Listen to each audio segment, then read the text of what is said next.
No, I didn't even notice it. I like it.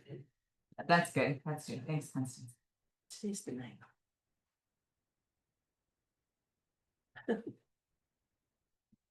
Do I have to change my view over here to make anything happen? Is that Nope. not related?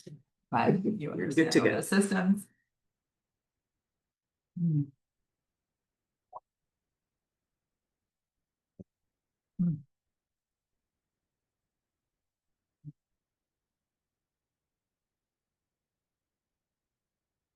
Hmm.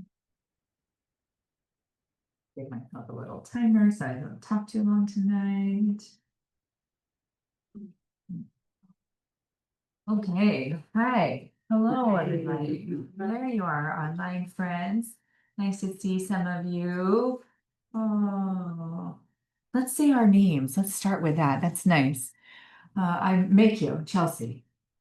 Welcome. Susan, Jill, Debbie, Constance, Sherry, Beth, Juliet, Lainey, Kristen. Rachel, Gretchen, Heather, And online, there's Ellen and Susan and Barbara, Kathy Barr, another Barbara, hi Barbara's, Sally, Yael, Leslie, Sue, Rachel, Sue Ann, and Jody. Welcome, everybody. Let's do the before lecture chant.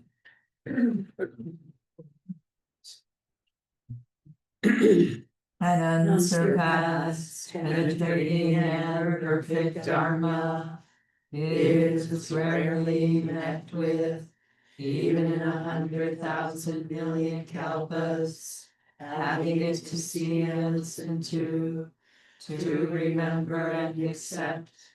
I vow to taste the truth of the Tathagata's words.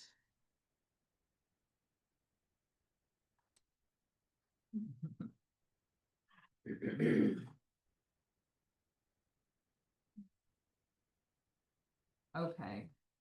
I've got 2 pencils tonight.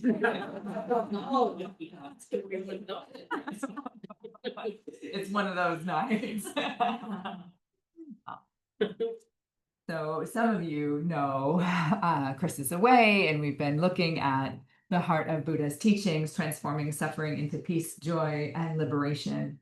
And I've been bringing forward chapters 18 and 19. Chapter 18 is the 3 Dharma seals: no separate self, impermanence, and nirvana, as Thich Nhat Hanh is writing here.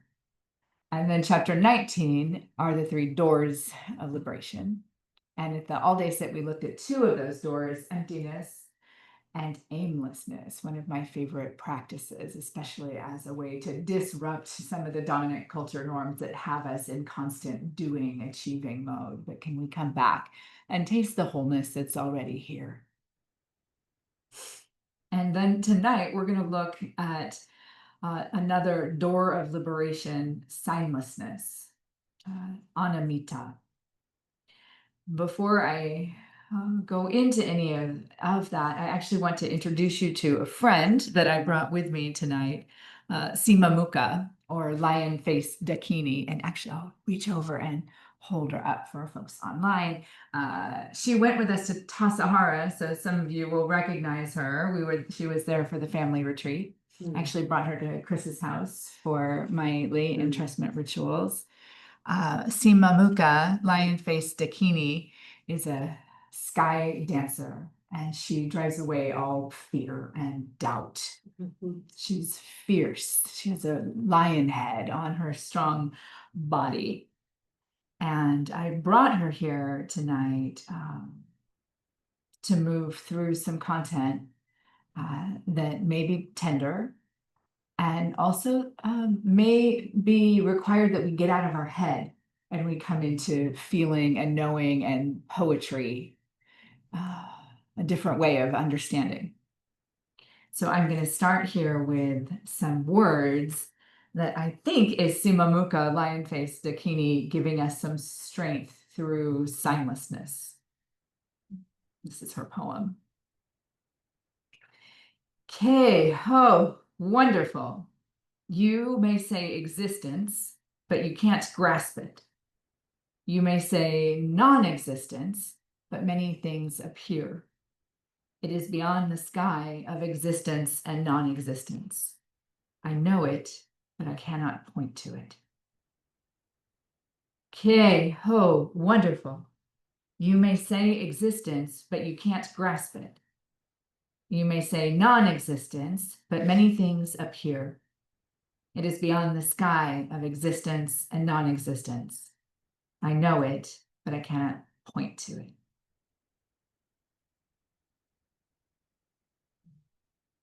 So to look at the etymology of the word nimitta, this is animitta, signlessness.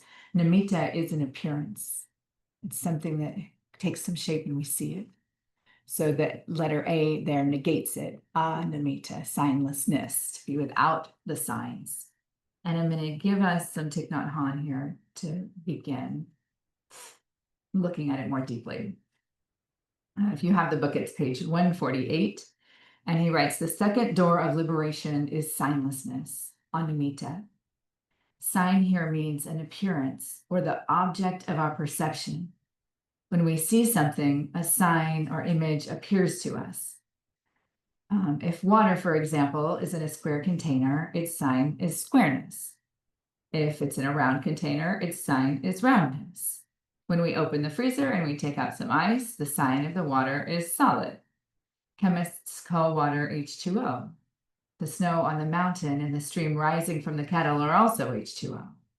Whether H2O is round or square, liquid, gaseous, or solid depends on circumstances.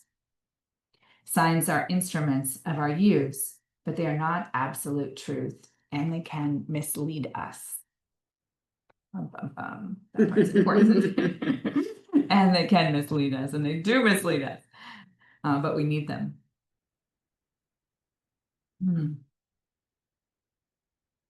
And if you were at the all-day sit, you might have heard me say, and I'll say it again, that this practice, signlessness, has helped me through enormous grief. And I was introduced to this practice by Thich Nhat Hanh around the time that my family was experiencing or did experience multiple losses. So a gentle content warning for tonight. Some of that is coming. And it's another reason why Lion-Faced Dakini is here, to give us strength and encouragement and protection. So again, simply put, a sign is an appearance of a thing. It's temporarily manifesting from a beginningless stream of causes and conditions. Something that is arising, a pear, an owl, a person, a child, father, sister. And we get ourselves into trouble through interpreting or adding meaning. So we start to relate to the appearance of a thing as good or bad or permanent or separate, when the nature of things, as we've been exploring, is impermanent and interconnected, and to some luminous, that beautiful teaching from Tibetan Buddhism, that our original nature, our true nature, is vast and limitless, luminous, sky-like, sky dancer-like, beyond, beyond, beyond. Let's turn back to Thich Nhat Hanh and see what he says. The Diamond Sutra says, wherever there's a sign, there's deception, illusion. Perceptions often tell us as much about the perceiver as the object of perception. Right? We know this. Appearances can deceive. So practicing the concentration on signlessness is necessary for us to free ourselves. Until we can break through the signs, we cannot touch reality. As long as we're caught by signs, round, square, solid, liquid, gas, we'll suffer. He says the greatest relief is when we break through the barriers of signs and touch the world of signlessness, which he again here says is nirvana. The greatest relief is when we break through the barriers of sign and touch the world of signlessness, nirvana. Where should we look to find the world of no signs? Right here in the world of signs. And I love this as lay people because it's right here in our ordinary lives. We don't have to do something special or go anywhere special. It's right here in the messiness of our ordinary lives that we can engage in these practices. I want to read one more piece here on the same page. This feels important to me, and it can get a little bit hard to grasp. It has a feeling of Dogen to me. He says, we touch the water when we break through the signs of the water and see its true nature of inner being. There are three phases. This is the Dogen bit. Water, not water, true water. True water is the suchness of water. Its ground of being is free from birth and death. When we can touch that, we will not be afraid of anything. If you see the signlessness of signs, you see the Tathagata. True water is the suchness of water, so free from subject-object discrimination or distinction there. If you see the signlessness of signs, you see the Tathagata. When we can touch that, we will not be afraid of anything.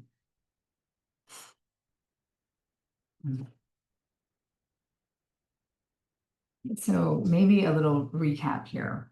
See if I can do this. I'm going to use some notes.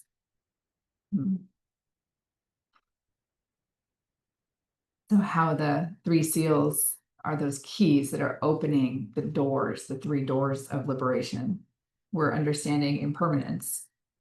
Things are moving and flowing. It's not staying the same. This is the nature of all things. It's changing. And we're seeing into emptiness. We're feeling the interdependence of the world. This shunyata is empty of a separate self, empty of a separate self-nature. And it's flowing and moving and changing. And our practice of aimlessness is helping us to touch that. When we're not striving, we see this moving. That's the pranahita, not always striving. And we're feeling ourselves as part of that flow. So no self is here. We're part of that flow. And we're seeing that each thing that is arising, the nimitta, the sign, is part of that flow also. A temporary manifestation, a postcard from impermanence. And it's here for what appears like a duration. Appears like a duration within the ebb and flow that's nirvana. And that's the frog song at Greenville in the Zendo. And that's the morning star, where's Yael and Tassahara. And it's the peanut butter cookies before or maybe after they realize that their discriminative consciousness is getting them into trouble. And then I wanted to say a bit here too, because as I was playing in these themes, I could feel myself, I have a tendency to lean into oneness, to lean into I have a girlfriend who says that's being a bliss bunny. You have to remember the relative also. So to borrow a phrase from the Sandokai, to not accord with emptiness, to remember the relative, like right here, these bodies, these particular identities, this grief, this sorrow, this anger, let's not skip past that into the land of the wondrous flow. It also includes real pain. And signlessness can help us with that too. I was tempted to not bring this part forward, but I'm going to. It felt so profound to me to read this now. I had to go back and look. This book was published in 1998. And Thich Nhat Hanh was giving us that long ago some socio-political implications around these practices and for seeing into context. So he says, politicians, economists, and educators need to practice signlessness. We put many young men in jail. But if we meditate on signlessness, we will discover where their violence comes from. What is our society like? How are our families organized? What is taught at our schools? Why should we lay all the blame at the feet of young people? Why can't we acknowledge our co-responsibility? Young people harm themselves and others because life has no meaning for them. If we continue to live the way we do and organize society the way we do, we will continue to produce so many thousands of young people who will need to be imprisoned. Yeah, like deep breath here. And even maybe a moment of silence as we think about what's happening in the world today.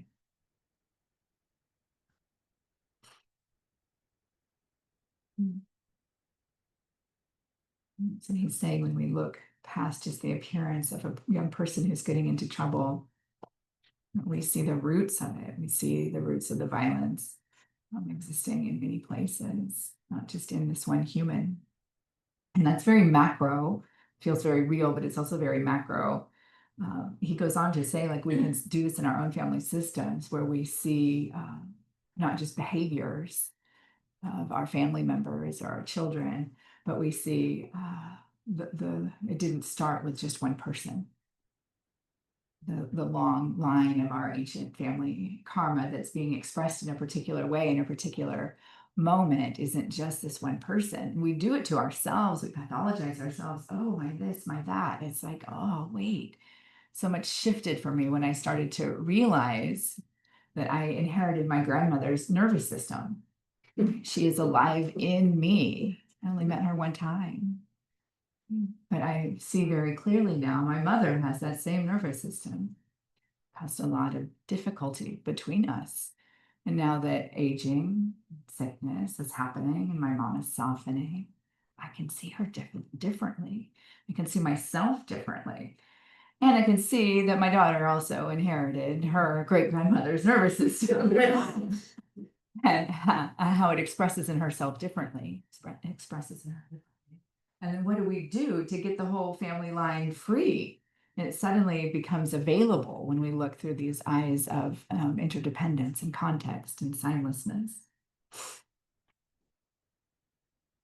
Thich Nhat Hanh says, when we go beyond signs, we enter the world of no fear and no blame. I love this. We enter the world of no fear and no blame. All my ancient twisted karma from beginningless grief, hate, and delusion. How am I doing on time? All right. He gives this, I feel like this is important. He says the Diamond Sutra enumerates 4 signs: self, person, living being, and lifespan. And we get caught in the sign self because we think that there are things that are not self. But when we look deeply, we see that there is no separate, independent self, and we become free. And we do the same thing with person. We think that a person is just a human and not a dog person or a tree person. And we get stuck there and we cause harm. And we do the same thing with living being. We think that sentient beings are different from insentient beings, and we pollute the so-called non-living beings, where we treat the rivers like a resource and not like a living being. And he says the 4th sign is lifespan, the period of time between our birth and our death. We think we're alive for a specific period of time that has a beginning and an end. But when we look deeply, we see that we have never been born and we will never die. And our fear dissolves. With mindfulness, concentration, and the 3 Dharma seals, we can unlock the door of liberation called signlessness and obtain the greatest relief. So this thing, lifespan, it really got me. What is this thing, that this sense of duration here, that we think we're here and then we're not here. Some of you know my son, Julian, died being born. So lifespan, what is a lifespan? The duration of his life has always struck me as so long. It's still here. Some of that is that he didn't come into form. Right? I knew him, and birth workers, death workers know this. You taste this. Time is different. Gates are open. we feel something differently in those spaces. So Julian's name, the first syllable, Ju, some of you have heard me say this, is the sky, right? So it's to taste that sky like nature of our true being. And I had that sense of him through my pregnancy. So though his lifespan, in quotes, was very short, what is that duration? It's no coming, no going, really becomes palpable here for me. This is a death poem, you know, that tradition of Japanese death poems, written in 1360 by Kozen Ichikyo. It's empty-handed, I entered the world. Barefoot, I leave it. My coming, my going. Two simple happenings that got entangled. Barefoot, I leave it. Empty-handed, I entered it. My coming, my going. Two simple happenings that got entangled. So it's teaching us, signlessness is teaching us to see beyond form and emptiness with eyes unclouded by outer forms or inner preconceptions.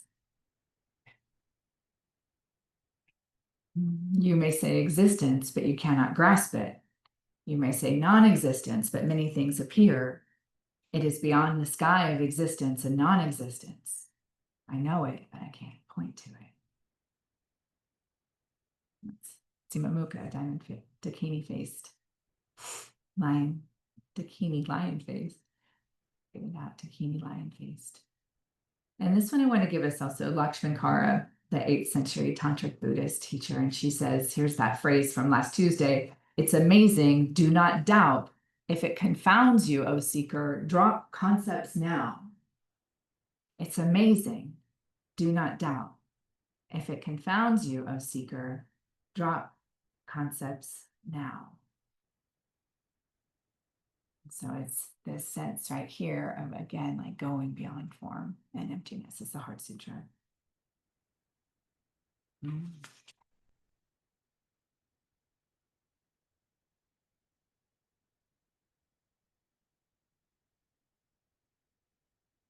This is from the Vimalakirti Sutra. Manjushri, Bodhisattva of wisdom, asked, if bodhisattvas look on beings as impermanent, how can they treat them with loving kindness? How can we love when we know things will die? And Vimalakirti replied, they treat them with a loving kindness that is undualistic, for internal and external have no place in it.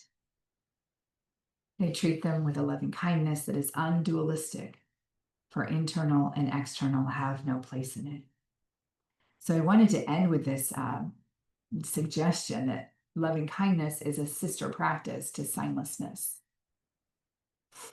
Because when we see beyond the forms, we're not caught in giving our love to just one person. We can love all beings, all things, as we would our own children. This is one last bit from the book here. When we look deeply, we see that there is no separate, independent self, and we become free of the sign of self. We see that to protect ourselves, we have to protect everything. We see that to protect ourselves, we have to protect everything, above, below, and all around without limit. So that loving kindness is expansive. There's no inner or outer, no my child and yours. It's just a non-dual Buddha field of protective care. And I think that's a whole nother talk, actually. So maybe I should stop here. Yeah, these are the 3 doors of liberation.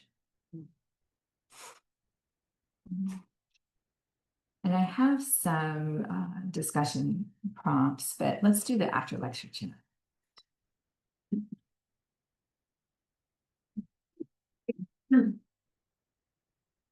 Beings are numberless. I vow to save them. Delusions are inexhaustible. I vow to end them. Dharma gates are boundless. I vow to enter them. Buddha's way is unsurpassable. I vow to become it. Mm. Thank you. I was thinking, maybe for discussion, it could just be simple, like, what has been evoked? What has been evoked? What's stirring? What questions are you holding? Can you not hear me? No, we didn't hear. What has been evoked? What is arising? What has been evoked? What questions are you holding? That was a lot. That was a lot. I don't expect everybody to have any complete sense of what I just said. That was a lot, right? So what questions are you holding? What has been evoked? What could you put down? What do you not need to chew on anymore? Or what might you carry forward and continue inquiring with, investigating? Any of that? You want to give us? How many? Should we Just do two.